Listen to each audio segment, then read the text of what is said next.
Good morning everyone. Welcome back to online classes again. In the last class we have started our new lesson 18th century political formations कि 18वीं शताब्दी में क्या कुछ राजनीतिक बदलाव हुए, शासन में बदलाव हुए भारत में, उसके बारे में हमने स्टार्ट किया था। अब हम बात करते हैं कि उस टाइम पर सबसे मजबूत हमारे शासन अगर रहा तो कौन था? मुगल एम्पायर। जो हमारे पास मुगल साम्राज्य था सबसे मजबूत शासन में से एक रहा।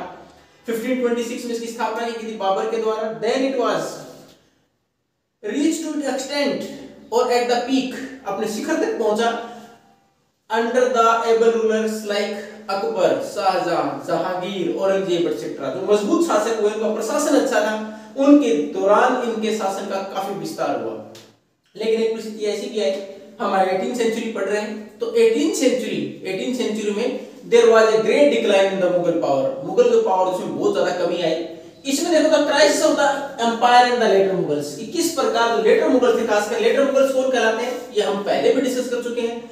द रूलर्स आफ्टर 1707 और after the death of Aurangzeb were called later Mughals. वो मुगल शासक जो कि औरंगजेब की डेथ के बाद शासन संभाल रहे थे, उनको लेटर मुगल्स बोला गया 1707 के बाद। तो ये जो संकट आया था मुगल एम्पायर में, इसको किस प्रकार होल्ड नहीं कर पाए, किस प्रकार इसको काउंटर नहीं कर पाए, उसी के बारे में हम डिस्कस करेंगे, किस प्रकार बदलाव होते चले गए। तो मैंने पहले डिस्कस कर दिया था later Mughals after death of Aurangzeb who became the ruler of the Mughal empire. इसमें औरंगजेब के बाद के शासक थे। अब सबसे महत्वपूर्ण कारण क्या कुछ रहे इस क्राइसिस के, तो हम डिस्कस करते हैं कि औरंगजेब है सबसे महत्वपूर्ण कारण। तो खुद औरंगजेब ने इस प्रकार की परिस्थितियां पैदा कर दी थी। हाउ, किस प्रकार?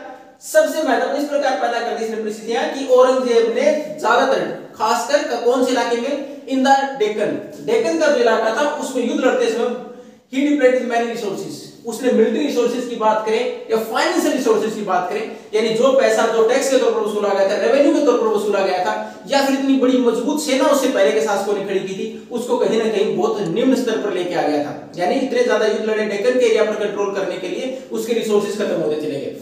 उसके बाद के जो शासक मिले उनको रिसोर्सेज नहीं मिल पाए, तो उसके बाद वैसे ही उनका एडमिनिस्ट्रेशन भी ज्यादा अच्छा कंट्रोल नहीं रहा और रिसोर्सेज भी नहीं थे।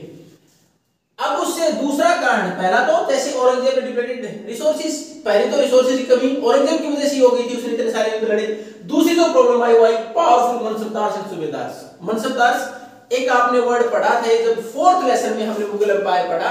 मनसब मींस रैंक, एक ऐसा व्यक्ति जो शासन के तहत सेनाएं प्रोवाइड कराता था, जिसके पास एक अच्छी संख्या होती थी सोल्जर्स की, उसके अनुसार उसको रैंक प्रोवाइड कराया था अकबर के द्वारा। अकबर के दरबार में एक मनसबदार का रैंक कि कौन कितना बड़ा, मंत्री के अनुसार कितना बड़ा उसका कोर्ट के अंदर, दरबार के अंदर प्रभाव रहेगा। It totally depends on how many soldiers he have, कि उस टाइम उसके पास कितने सारी सेना उसके पास है, which he can provide at the time of war, जो कि शासक को युद्ध के दौरान प्रोवाइड कराई जा सकती है।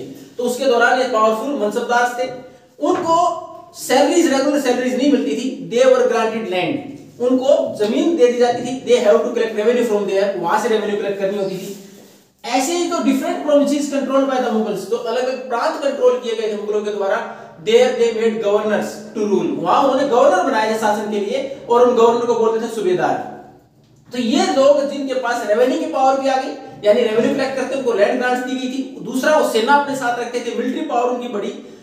इस प्रकार जब उनके पास ऐसी पावर बढ़ी तो they became more powerful than the emperor. राज्य जो सम्राट था उससे ज्यादा पावरफुल होते चले गए। Ultimately they declared themselves independence, उन्होंने अपने आप को इंडिपेंडेंट डिक्लेयर करना शुरू कर दिया।